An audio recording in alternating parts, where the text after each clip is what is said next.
Bueno, ¿cómo va? El objetivo de este video, en realidad, más que presentar un PowerPoint o hablar específicamente de algún texto, tiene que ver con realizar un resumen, digamos, de los temas que vimos en clase, que quizás no están estrictamente, digamos, presentes en los textos, o por lo menos no están en una lectura, digamos, lineal del texto, sino que más bien requieren algún tipo de intromisión mayor, ¿no? En ese sentido, me gustaría realizar algunas explicaciones por las dudas, por si algún compañero no pudo ir a clase o no tomó nota pertinentemente. Recuerden que para el examen, digamos, vamos a trabajar sobre 4 temas. Como dijimos, el tema 1 vendría a ser los años 60 en Argentina, entendidos no exactamente en términos cronológicos como la década del 60, sino los años aproximadamente que se enmarcan entre 1958 y 1976. Entonces el tema 1 sería los años 60, digo, ese recorte cronológico en Argentina y la dictadura militar, ¿no? Es decir, como dos grandes bloques temporales, ¿no? El primero sería 58-76 y el segundo 76-82, ¿no? Es decir, la conclusión de esos años 60 podemos entenderla de esa manera. Vimos ese tema primero, después vimos la hegemonía menemista, la creación de esa forma hegemónica llamada menemismo. Después vimos otro tema que vendría a ser globalización y neoliberalismo, digamos, cuál es la relación que podemos encontrar entre estos dos conceptos, y algún nivel de periodización también. Y por último vimos el tema crisis del 2001, como el final, digamos, de la hegemonía menemista. Y con eso terminaba la materia. Entonces, como digo, lo que voy a tratar de hacer, digamos, en este video es resumir de alguna manera muy justamente, muy breve, estos temas, y este video va a ir acompañado posteriormente antes del examen, digamos, de un texto breve también, que también va a funcionar como un resumen, ¿sí? Entonces vamos al primer tema, que sería los años 60 y la dictadura militar, en Argentina, por supuesto, ¿no? Primero tenemos que tener en cuenta es el recorrido cronológico que nosotros mencionamos. Cronológicamente hablando, digamos, esta segunda parte comenzaba en el año 55 con la caída del segundo gobierno de Perón y la llegada al poder de la dictadura militar llamada Revolución Libertadora. Continuaba luego con el llamado elecciones, la victoria de Frondizi en el año 58, su caída en el año 62, la llegada de Arturo Illia en el año 63, su caída en el año 66, luego el periodo denominado Revolución Argentina, que es una dictadura militar que ocupa los años 66 hasta el año 73, luego el periodo llamado Tercer Peronismo, ¿no es verdad?, que ocupa entre el año 73 y el 76, y finalmente toda esta historia política tan de alguna manera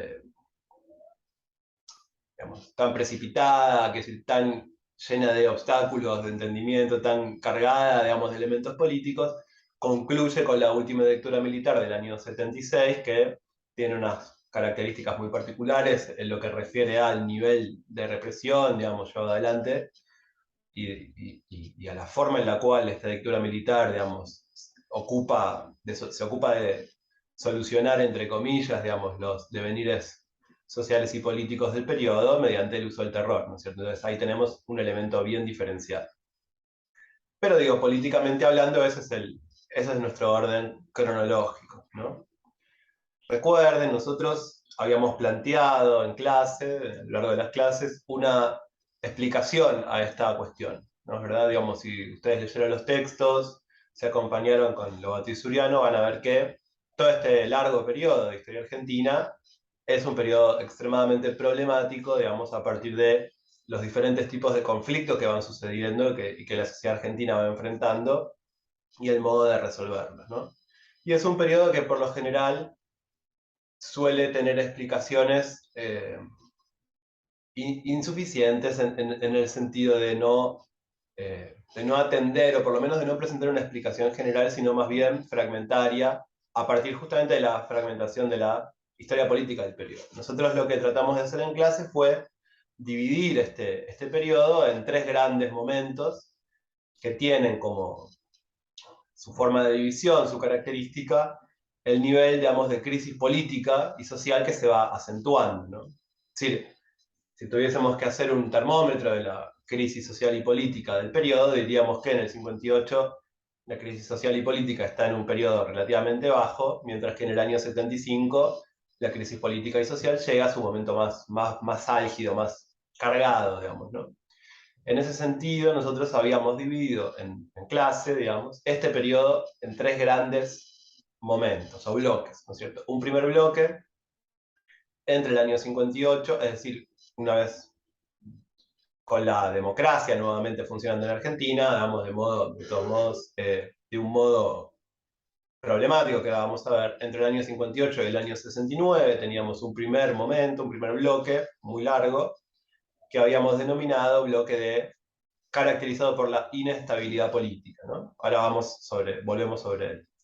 Luego habíamos trabajado sobre un segundo bloque, que era el bloque que se ocupaba en los años 69 hasta el año 76, que nosotros habíamos denominado descomposición de la soberanía estatal, ¿no es cierto? Que podemos pensar claramente como una agudización, digamos, de la crisis de inestabilidad política del bloque anterior. Y por último tenemos un tercer bloque, que es el propiamente dicho de la dictadura militar del año 76, que va entre el 76 y el 82, que habíamos denominado bloque de recomposición de la soberanía política, ¿no?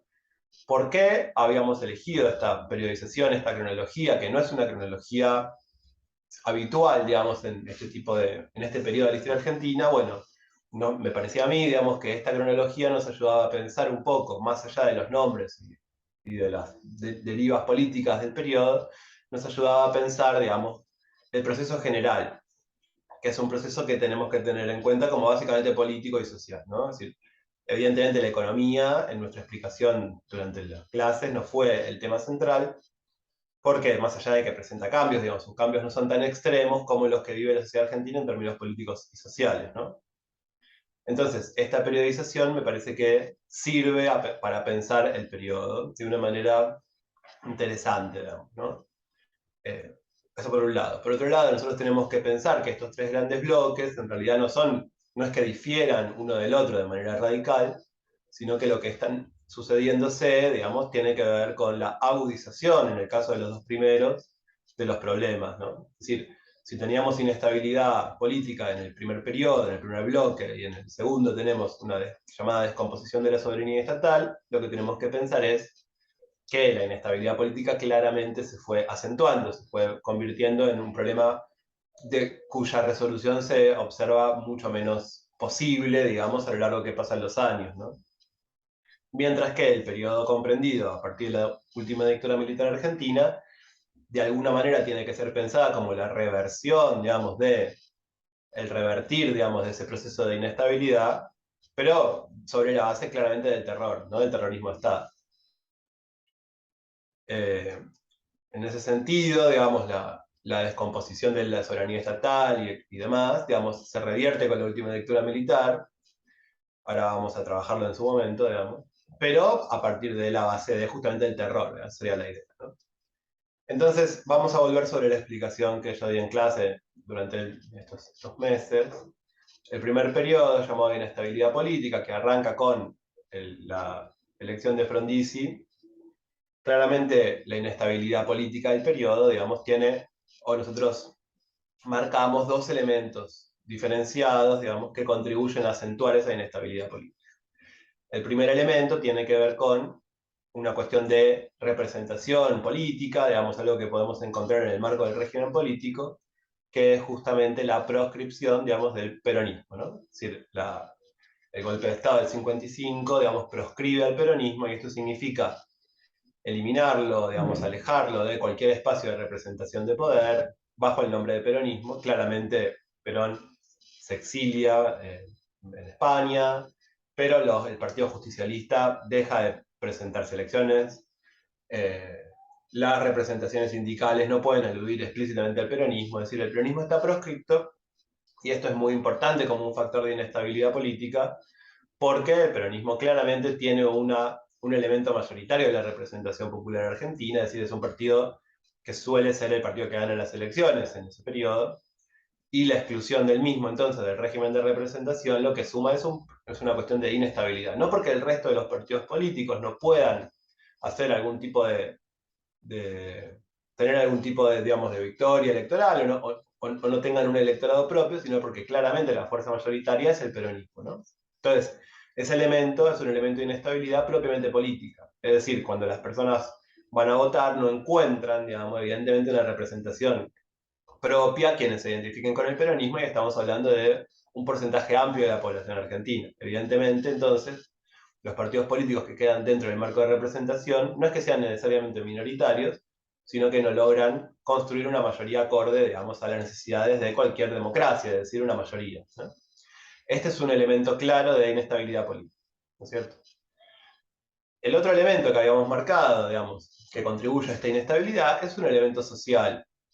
Es decir, diferentes cambios que la sociedad argentina viene sufriendo desde la década del 30, del 40, que en la década de los 60 se van a acentuar. Nosotros habíamos marcado que era importante, digamos, referir al capítulo de Eric Hobsbawm sobre la revolución social y cultural, para tener en cuenta que algunos elementos que nombra el autor ahí, si bien no pueden aplicarse, digamos, a la Argentina de manera lineal, digamos, sí, digamos, podemos pensarlo en algún sentido como alguna forma, digamos, de réplica de esos elementos en la Argentina, ¿no? Básicamente lo que atañe a la modernización de la sociedad, un proceso de individuación, un proceso de, digamos, aceleración de la lucha, digamos, de la juventud, de las mujeres, de la clase obrera, ¿por qué no? ¿No? Una corrida a la izquierda general, digamos, de todos estos elementos, ¿no es cierto? El rol jugado por los estudiantes y demás, ¿no? En este sentido, la sociedad argentina vive una serie de cambios durante la década de los 60, similares a los que vive el resto del mundo, del primer mundo, del mundo occidental, digamos, ¿no? En nuestro caso, digamos, el capítulo del libro de Isabel Acose que plantea qué cambios fue sufriendo la institución matrimonial durante la década de los 60, vendría a leerse, digamos, para nuestra materia en el curso como un texto muy relacionado con el capítulo de Hobsbawm respecto de la revolución social en Europa y Estados Unidos, digamos, pero nosotros tenemos este ejemplo vernáculo, este ejemplo argentino, sobre la base de una institución, como es el matrimonio. Entonces, evidentemente, estos cambios que la sociedad argentina va a ir viviendo en la década de los 60, que no son, que son cambios vistos con temor por los gobernantes, digamos, en general, y por los sectores de poder, y, digamos, históricamente conservadores como el ejército, bueno, son cambios que contribuyen a acelerar esta inestabilidad política, ¿no? Si nosotros tenemos en cuenta, por ejemplo, el papel jugado por los estudiantes universitarios, digamos que es un claro elemento propio de la década de los 60 que encontramos eh, digamos, como protagonista en Argentina en esta década también, bueno, encontramos ahí toda una serie de elementos muy ligados a este proceso que Hobsbawm va a retratar en el capítulo llamado La Revolución Social, ¿no? Entonces, este elemento social, digamos, ligado a la modernización de la sociedad, ligado a la aparición de nuevos sujetos y a la aparición, digamos, de reclamos por nuevos derechos, sumado a la inestabilidad política propiamente de representación que vive la democracia argentina a partir de la exclusión del peronismo del sufragio, digamos, la posibilidad de ser votado, sumado al exilio de Perón y demás, evidentemente contribuye, digamos, a que nosotros podamos denominar, digamos, el periodo 58-69 como un periodo caracterizado en líneas generales por la inestabilidad política, ¿no? Habíamos dicho algunas cosas sobre esto, además, en clase, es decir, en el año 60, digamos, evidentemente la inestabilidad política hay que pensarla, digamos, como una bola de nieve, como algo que a lo largo que pasan los años va a ir creciendo en intensidad, justamente porque los problemas que originan esta inestabilidad no se solucionan, sino que al contrario, tienden a acentuarse, ¿no es cierto? En el caso, por ejemplo, de la exclusión del peronismo de las elecciones, nosotros tenemos que durante el gobierno de Frondizi, digamos, a partir de un acuerdo entre Perón, exiliado, y Frondizi, bueno, la Unión Cívica Radical Intransigente, el partido de este presidente, logra hacerse con un buen caudal electoral, ¿no? Por supuesto que lo que se debatía era, digamos, cuál era el origen de esa legitimidad democrática, si los votos propios de Frondizi o si el acuerdo con Perón. Pero de todos modos, el hecho de que el caudal de votos a Frondizi sea relativamente grande, bueno, favoreció la legitimidad de este gobernante, ¿no es verdad? En cambio, el gobierno de Ilia es un gobierno muy débil, justamente por esta incapacidad, digamos, de negociación con las fuerzas peronistas y con Perón particularmente, lo cual decanta en un muy bajo porcentaje de votos, digamos, durante su gobierno, que lo suma en una profunda debilidad, ¿no es cierto? Y que acentúa claramente la inestabilidad política, ¿no?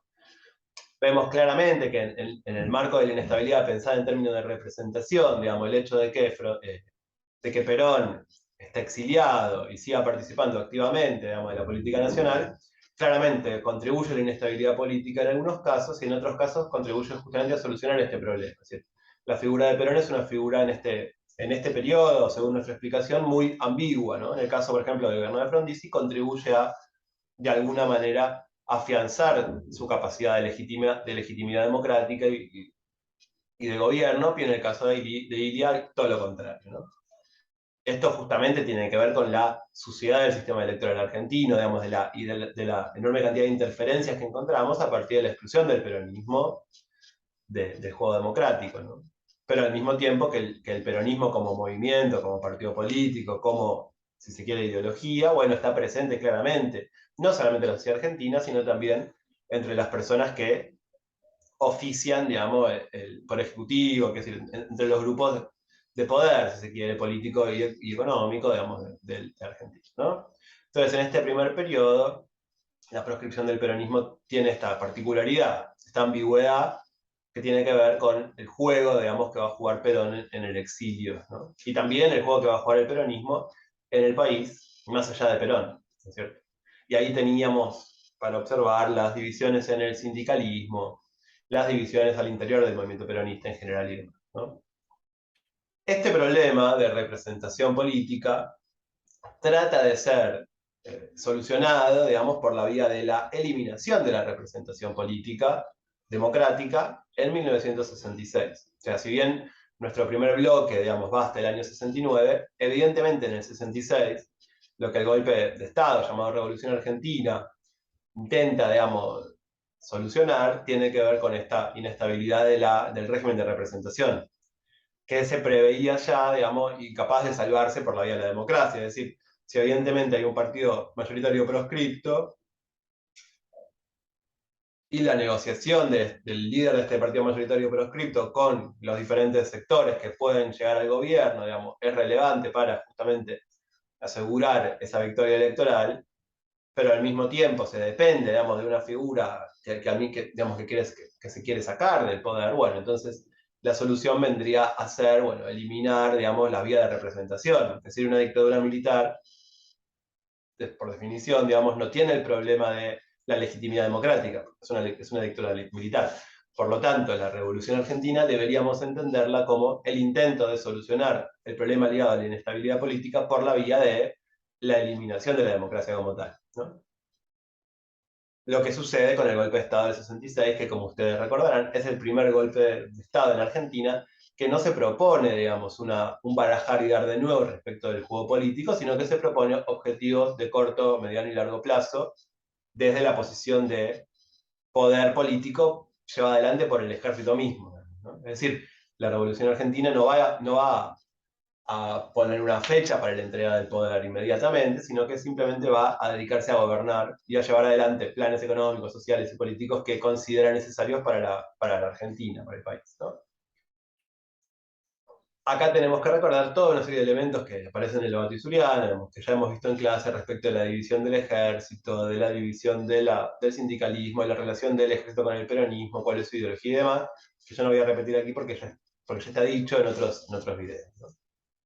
Ahora bien, el problema ligado a lo social, digamos, este problema que habíamos denominado, entre comillas, la revolución social, digamos, teniendo en cuenta el texto de Eric Hoffman y que nosotros tenemos esta versión argentina una especie de ejemplo mínimo, que es la institución matrimonial, claramente este elemento, que es un elemento que la Revolución Argentina considera muy importante, digamos, reprimir o encauzar por lo menos, es el elemento central a partir del 66, y es un elemento que claramente no va a poder ser encauzado o reprimido, sino todo lo contrario, ¿no? Es decir, la Revolución Argentina se pretendía, digamos, como objetivo central, disciplinar a la sociedad y particularmente disciplinar a la juventud, ¿no es cierto? Y ese es un objetivo que se aboca en términos de represión, básicamente, también en algún sentido forjando una imagen de juventud, digamos. Pero es algo que no va a lograr. Esa sería la idea, ¿no? Es decir, el problema de representación política se soluciona en el sentido de que, bueno, se elimina por lo menos la democracia, pero el problema ligado a la revolución social, a las diferentes formas de manifestación novedosas que aparecen en lo social, básicamente el problema del estudiantado universitario, digamos, de los jóvenes estudiantes, es un problema que no se soluciona y que la Revolución Argentina se plantea como objetivo primordial solucionar, ¿no? La rebeldía estudiantil o juvenil, ¿no es cierto? Aquí es donde habíamos hablado de los diferentes movimientos culturales que aparecen muy ligados a la juventud, como el rock, como la política en general, ¿no?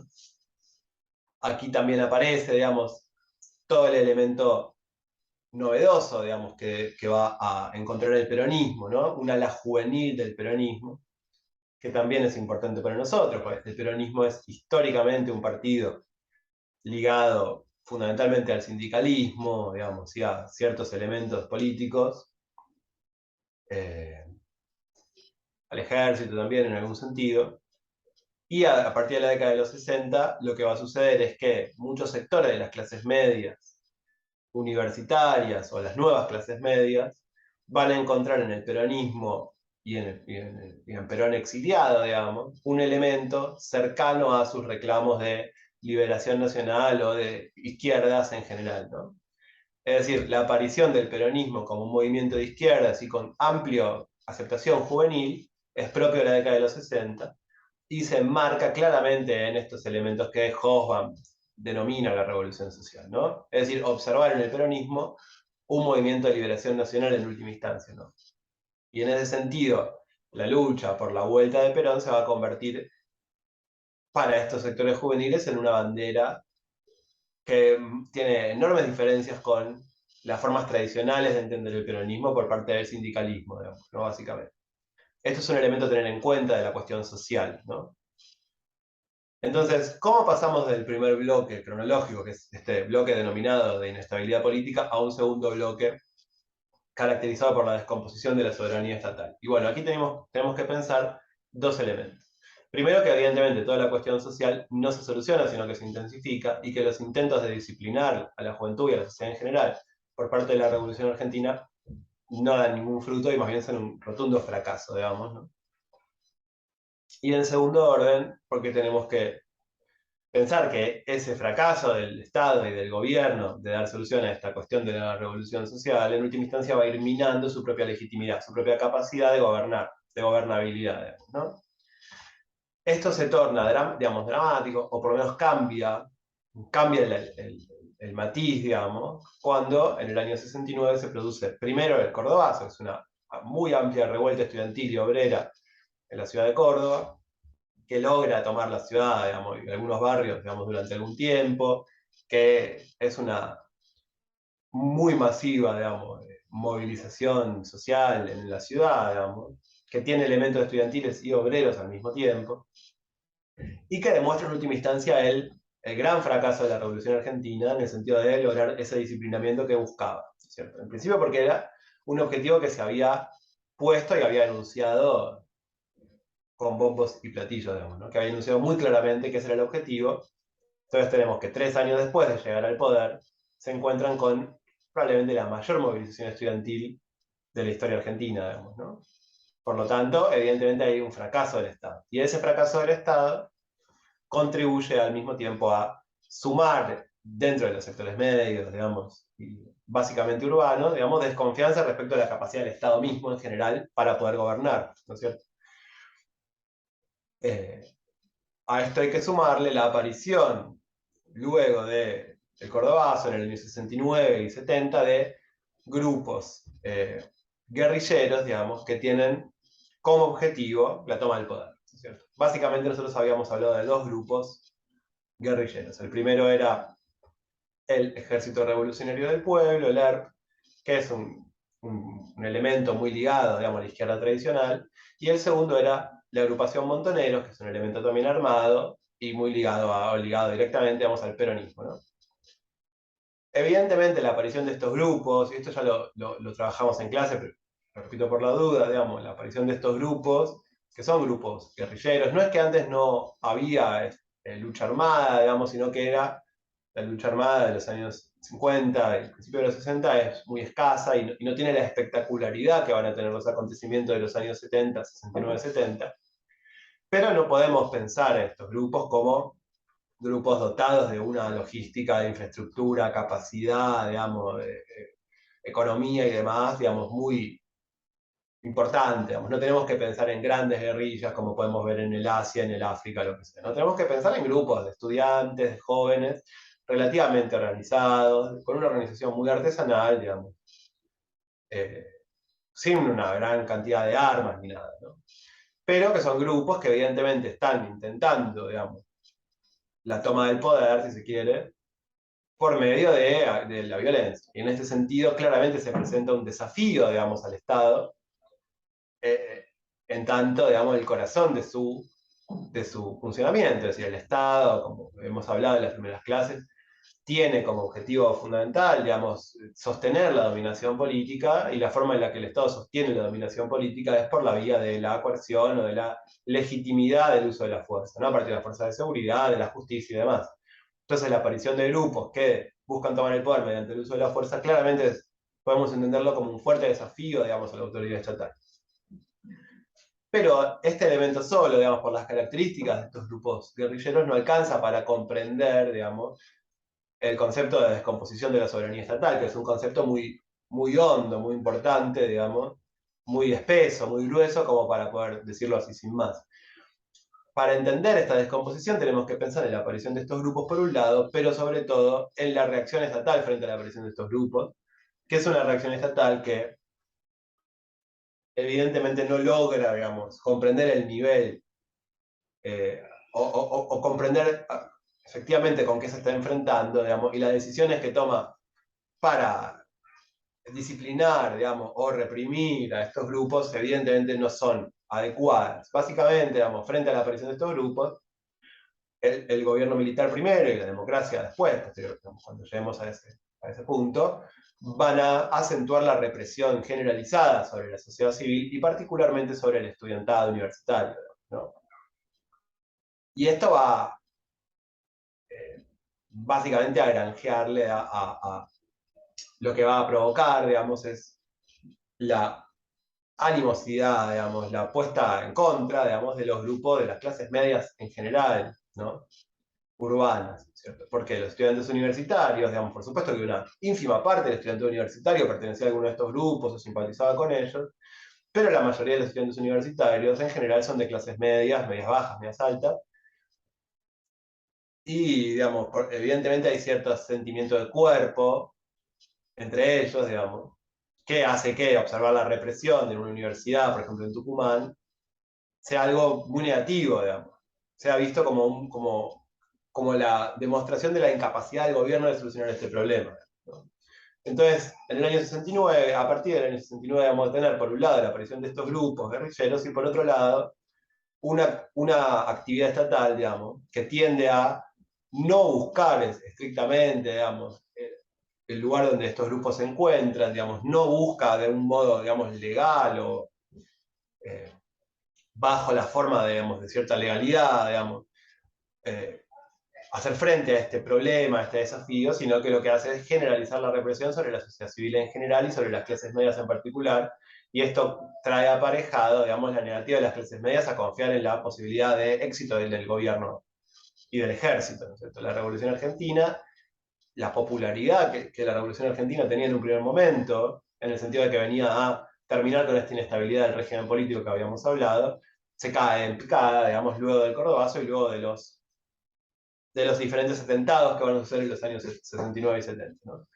que tenemos que recordar claramente, digamos, que el texto que nos guía en este periodo es el capítulo 4 y 5 de Sebastián Carasay, que habíamos trabajado, que lo que está pensando básicamente es en las clases medias urbanas de las diferentes urbanas, ¿cierto? Y lo que está pensando entonces es cómo funciona la relación entre el gobierno y la sociedad en términos de capacidad de gobernar, ¿no? De gobernabilidad, ¿cierto? Pero bueno, ese es el texto que guía este periodo, ¿no? Evidentemente, una cuestión que recuerda Sebastián Carasay, que trabaja con testimonios, con entrevistas, es que cuando él entrevista a sujetos de la clase media, digamos, y le pregunta sobre el acontecimiento cordobazo, muchas de estas personas responden en el presente, digamos, evidentemente, con los atentados que Ler comete inmediatamente después, ¿no es cierto? Son atentados contra los gerentes de la FIAT, digamos. Es decir, como el año 69, los testimonios de estas personas se solapan, digamos, el cordobazo mismo con los atentados y con el comienzo de la actividad guerrillera más fuerte, digamos, ¿no? En el país, ¿no es cierto? Es decir, lo que quiere mostrar este autor es que a partir del 69 lo que encontramos es un momento completamente diferente, dominado por la sensación de la incapacidad del Estado a hacer frente al problema de la violencia política, ¿no? Y la violencia política es un elemento extremadamente corrosivo de la soberanía estatal. Esa sería la idea, ese sería el resumen. Evidentemente la violencia política, es decir, la aparición de grupos, digamos, políticos, pero guerrilleros, que buscan tomar el poder mediante el uso de la fuerza, que desconocen el monopolio estatal sobre el uso de la fuerza, en el caso de no ser, digamos, tratados como corresponde del Estado, digamos, en el caso de una respuesta inadecuada por parte del Estado, claramente es un elemento profundamente corrosivo para la legitimidad de la autoridad estatal.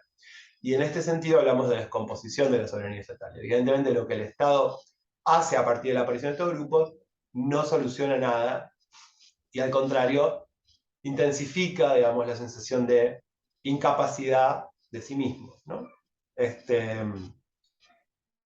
En este sentido tenemos que pensar entonces que el tercer peronismo no es más que una última instancia, digamos, de intento de resolver este conflicto, ¿no? El conflicto llevado adelante por la aparición de grupos guerrilleros y la respuesta estatal, ¿cierto?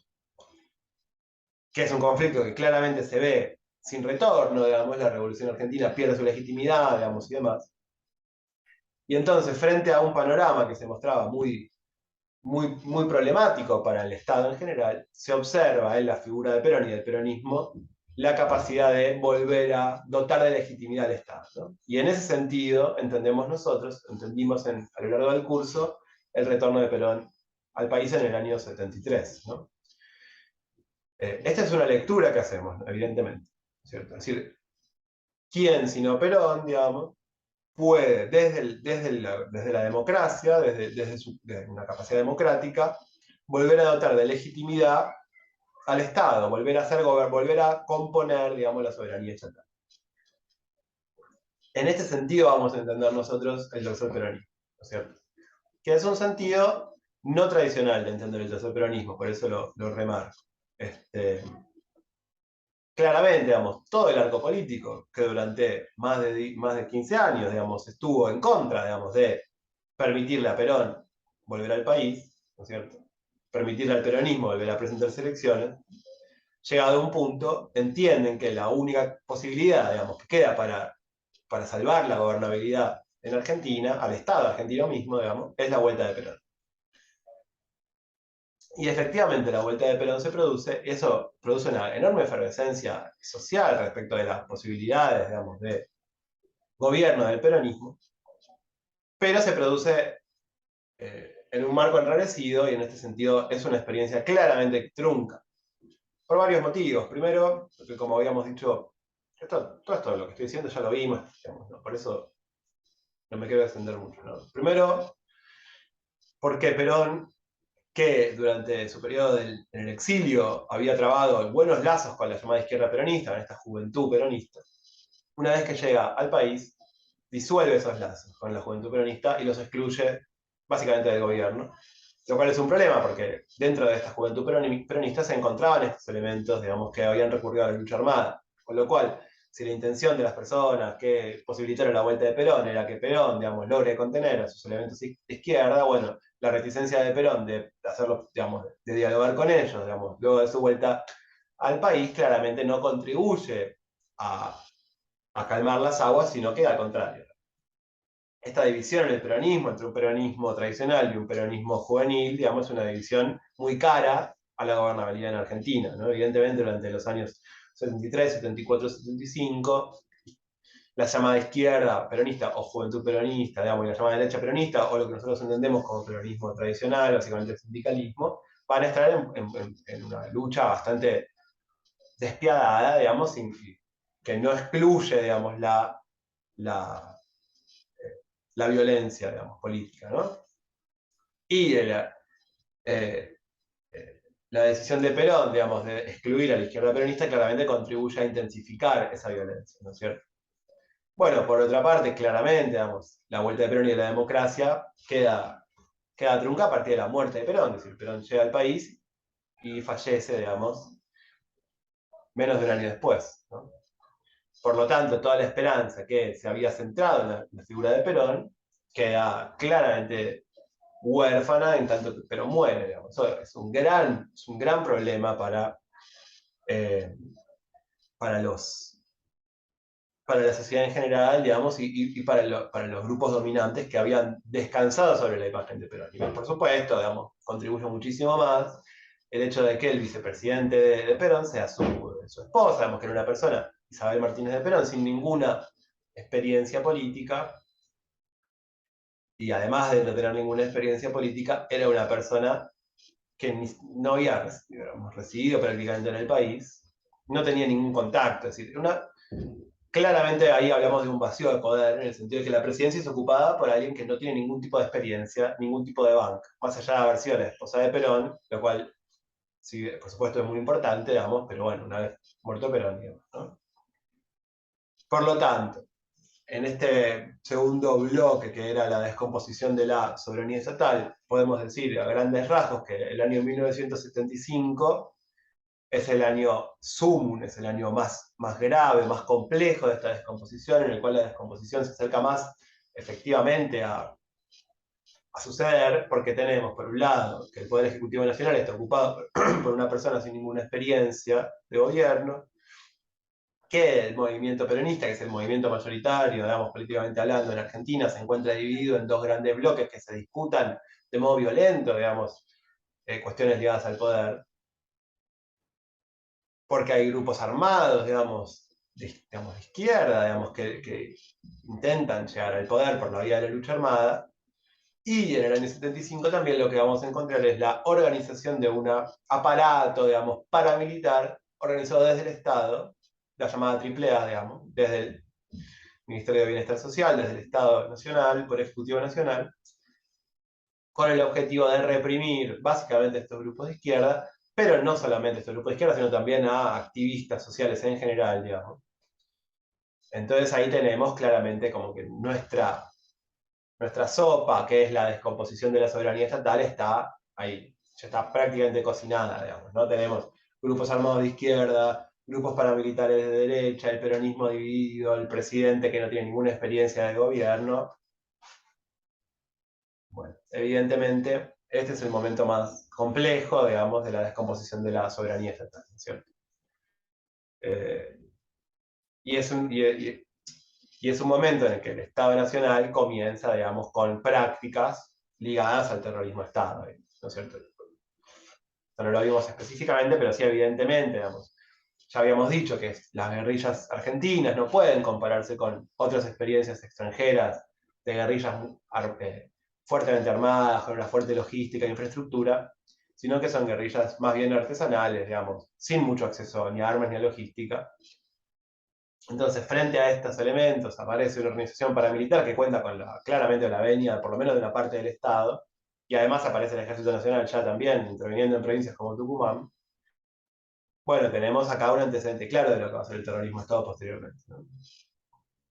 Bueno, ¿en qué se diferencia este periodo, digamos, este periodo largo, digamos, 1958-1976, al mismo tiempo dividido en inestabilidad política y descomposición de la soberanía estatal, digamos, concluye abruptamente con la llegada al poder de la última dictadura militar, ¿no? Del gobierno de Videla, Macera y Agosti.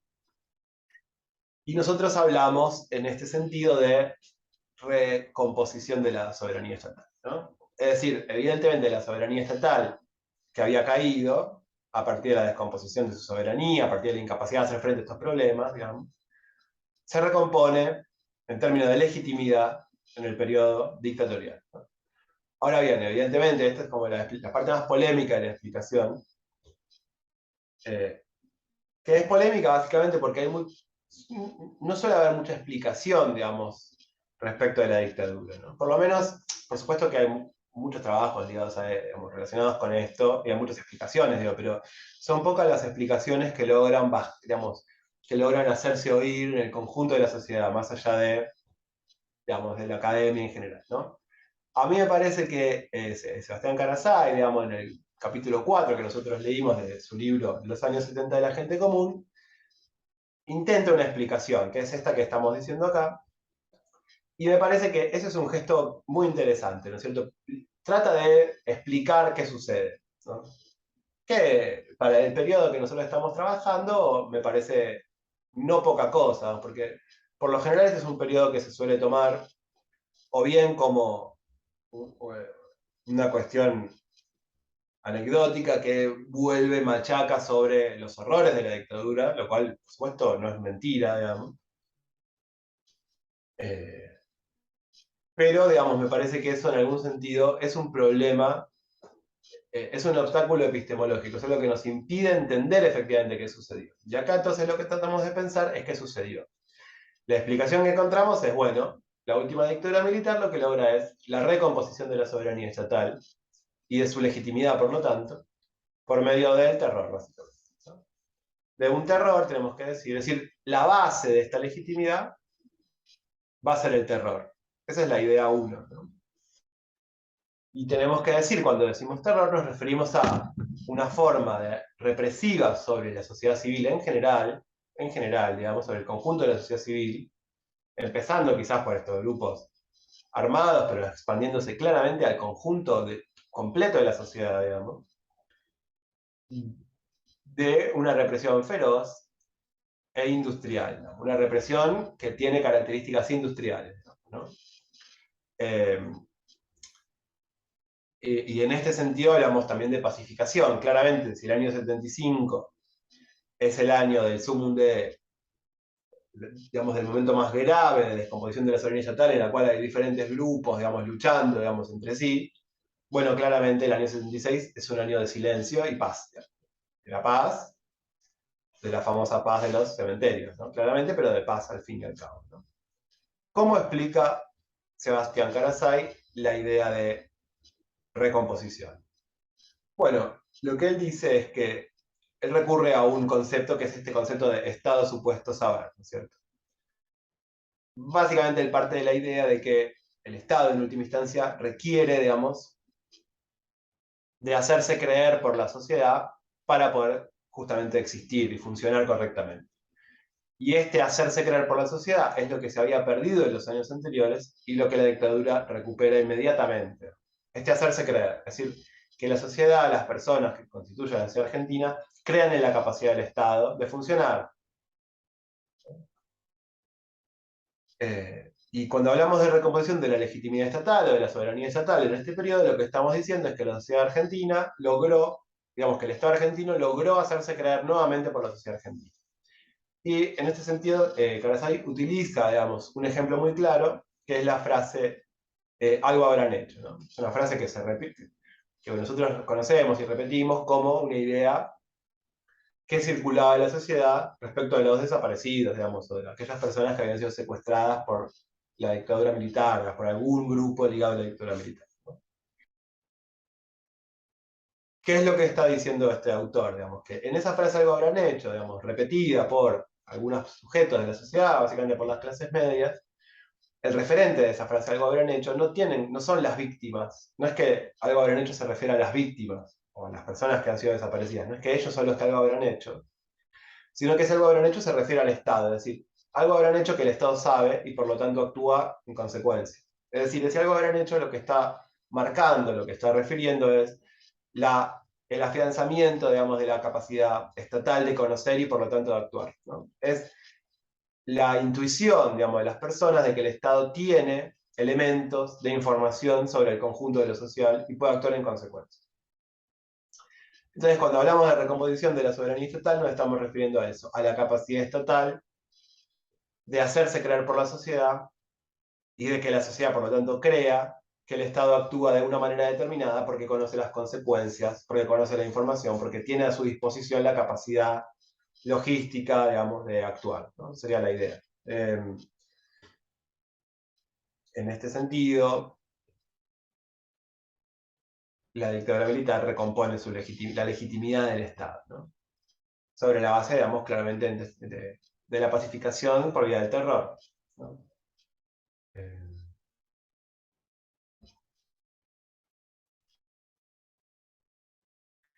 Digamos, una sociedad que estaba estresada, evidentemente, a partir de todo el periodo que habíamos visto anteriormente, estos dos bloques anteriores, y sobre todo por la aceleración de ese problema en los años 74-75, digamos, frente al estrés social producido por esta descomposición de la soberanía, la creencia, pero también la incapacidad del Estado de actuar, digamos, como tal, por ejemplo, digamos, de un sistema judicial que actúe como tal, de una fuerza de seguridad que actúen como tales, como debería actuar una fuerza de seguridad, digamos, ¿no?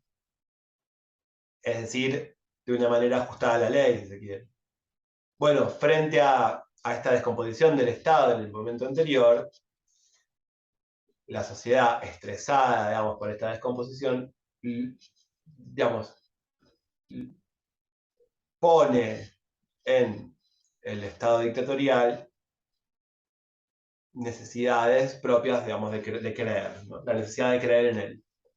Dice, bueno, voy a creer en este Estado. Esa sería la idea, ¿no? Y en este sentido me parece una explicación interesante, que puede ser discutida, por supuesto, porque quita, digamos, a la sociedad de su doble elemento, digamos, que es muy común observar,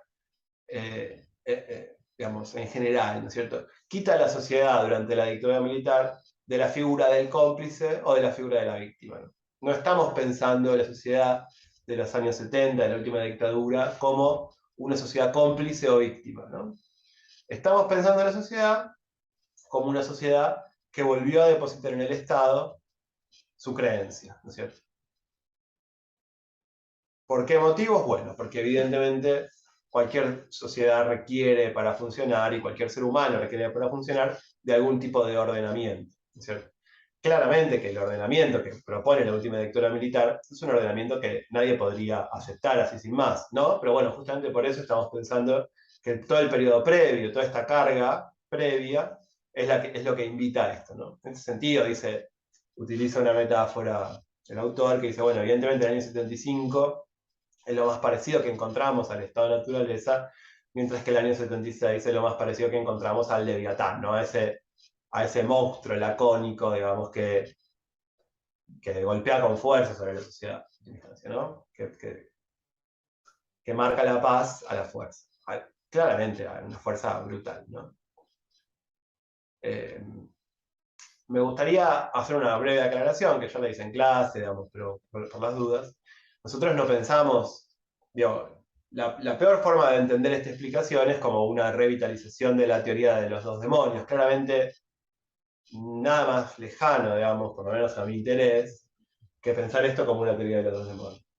Lo que estamos tratando de pensar en última instancia, lo que estamos tratando de hacer en última instancia con esta explicación, es otorgarle, digamos, a los años 60 y 70 en Argentina algún nivel de sentido, digamos. Es decir, si para algo sirve la ciencia social, en última instancia, es para otorgar sentido a algún tipo de proceso histórico que, a partir de las pasiones, de las ideas, digamos, de todo lo que circula en relación a esto en la sociedad misma, evidentemente, bueno, el sentido queda, digamos, ¿qué sentido tiene esto? La pregunta, ¿qué sentido tiene esto? Queda un poco por detrás de algunas otras urgencias, digamos, que ha tenido la sociedad argentina respecto de su pasado, ya no tan reciente, digamos, como son los años 70, ¿no? Me parece que esta triada, estos tres bloques cronológicos, digamos, de alguna manera están tratando de ser una explicación plausible, digamos, en última instancia discutible, pero interesante, ¿no? Bueno. Eh, Claramente, este periodo concluye en el año 82, más allá de que la dictadura como tal termina en el año 83, porque la derrota del ejército argentino, digamos, el Estado Nacional en la guerra de Malvinas es una derrota muy dura y que no es tolerada por la población, ¿no es cierto? Pero tenemos que pensar además en la crisis económica de los años 80, tenemos que pensar en las diferentes movilizaciones sindicales, todas las cosas que ya vimos, ¿no?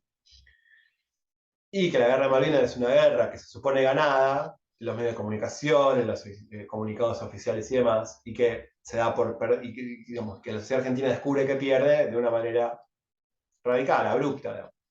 Y eso implica una pérdida de legitimidad del gobierno que es muy dura, digamos, y que en última instancia marca el fin, incluso diríamos, más allá ¿no?